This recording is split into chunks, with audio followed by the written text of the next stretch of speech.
जैसे कोई पूछता है कि आप क्या काम करते हैं और हम बताते हैं कि I work in IT, I work as a software engineer, I work in this MNC. सबसे पहला क्वेश्चन जो आता है, अच्छा तो सैलरी तो आपकी बहुत तगड़ी होगी। और या फिर अगर वो बोलते भी नहीं हैं तो ऐसा एज्यूम तो कर ही लेते हैं। बट मैं उन सबको ये आंसर देना चाहता हूँ कि हर किसी व्यक्ति की जो सैलरी है वो 2 लाख, 4 लाख या 5 लाख रुपए महीने नहीं होती है। आईटी एक बहुत बड़ा सेक्टर है और जहाँ पर अलग अलग तरह के अलग अलग स्किल्स के बहुत सारे लोग काम करते हैं और एक्सपीरियंस के अकॉर्डिंग सबकी अलग अलग सैलरीज होती हैं। और आपको पैसे दिखते हैं, आंखों के ये घेरे सफ़ेद बाल ये नहीं दिखते। सबका काम जो है वही डिफ़िकल्ट है। तो ऐसा ज़रूरी नहीं है ऐसा अज्यूम कर लेना कि हाँ सैलरी ज़्यादा ही होगी। मुझे तो एक ठीक अजम्पशन नहीं लगता है। बाकी आपका नज़रिया है, आप कैसे भी सोच सकते हैं। अगर आप आईटी में हैं तो आपने ज़रूर फेस किया होगा और कमेंट में मुझे बताइए और अपने आईटी फ्रेंड्स के साथ शेयर कीजिए। अप्रेजल सीज़न चालू है आजकल तो जो रूठे हैं उनको भी ज़रा दिखाइए कि जो आपके पड़ोसी हैं वो आपके बारे में सोचते हैं कि आप 2 लाख, 4 लाख रुपए महीना कमा रहे हैं, बट एक्चुअल सच्चाई कुछ और ही है।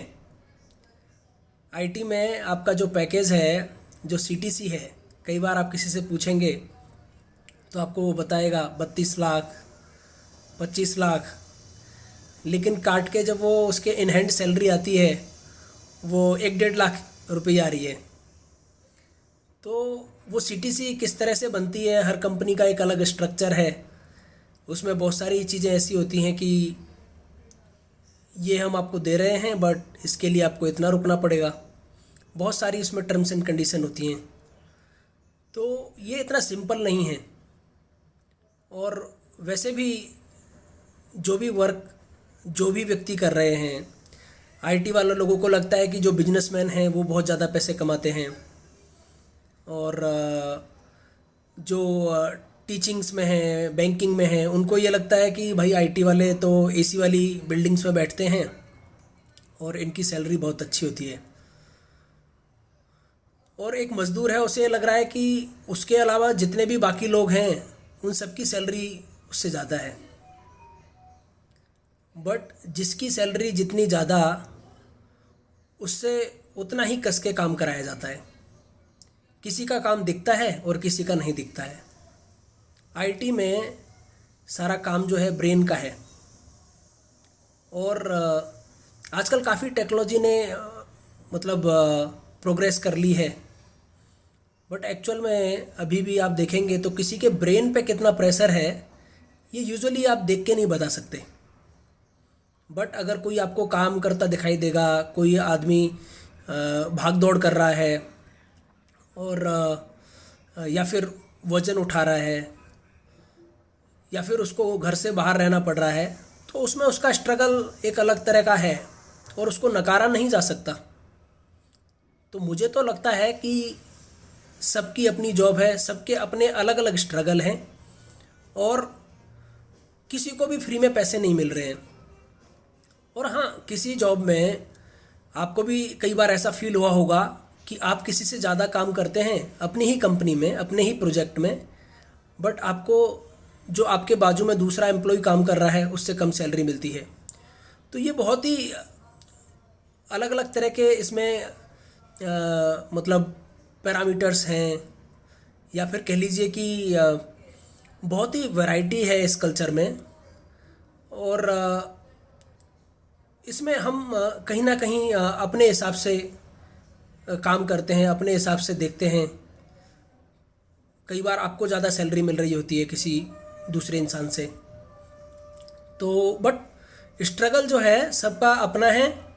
और अगली बार आपको कोई आईटी वाला मिले अंकल जी, तो प्लीज़ ऐसा मत समझिएगा। रिसेंटली मेरे एक दोस्त की गाड़ी का एक्सीडेंट हो गया और सामने वाली पार्टी जो है वो ट्रांसपोर्टेशन का काम करती थी।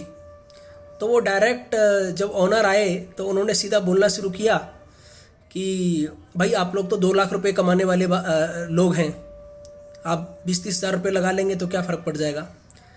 बट फ़र्क पड़ता है। ये बंदा खड़ा था, खड़ी गाड़ी में उसने ट्रक घुसा दिया तो फ़र्क पड़ता है।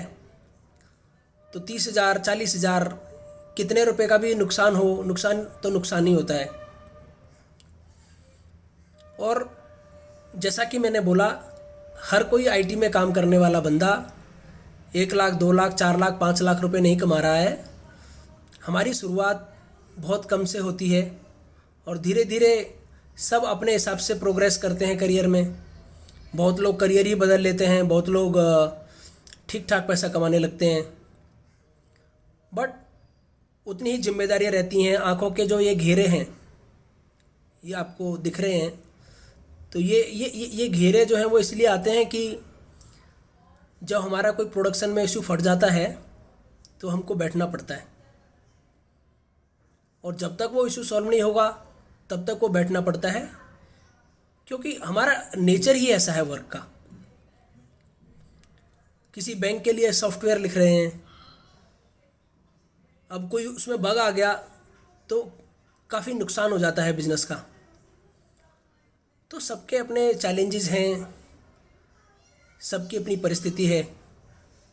रिस्पेक्ट ईच अदर, और लोगों के पैसे देखकर नहीं, लोगों को रिस्पेक्ट करिए।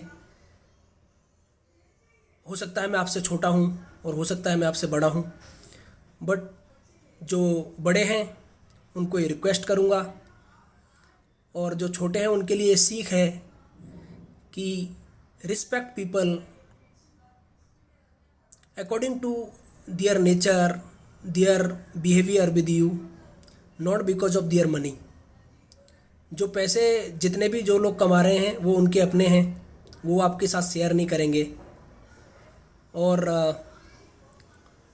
उनके जो नेचर है, नेचर ज़रूर वो आपके साथ शेयर करेंगे। उनका जो स्वभाव है आपके साथ प्रेम से बात करना, तो ऐसे लोगों को रिस्पेक्ट कीजिए।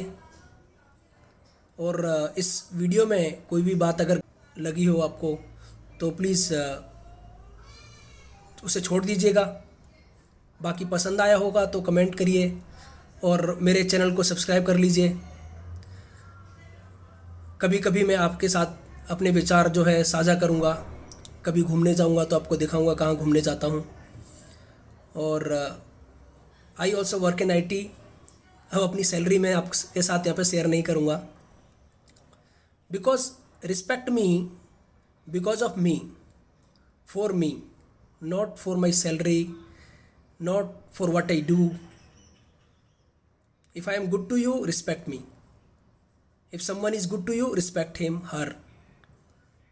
Thank you. Keep watching Kapil DG on the YouTube.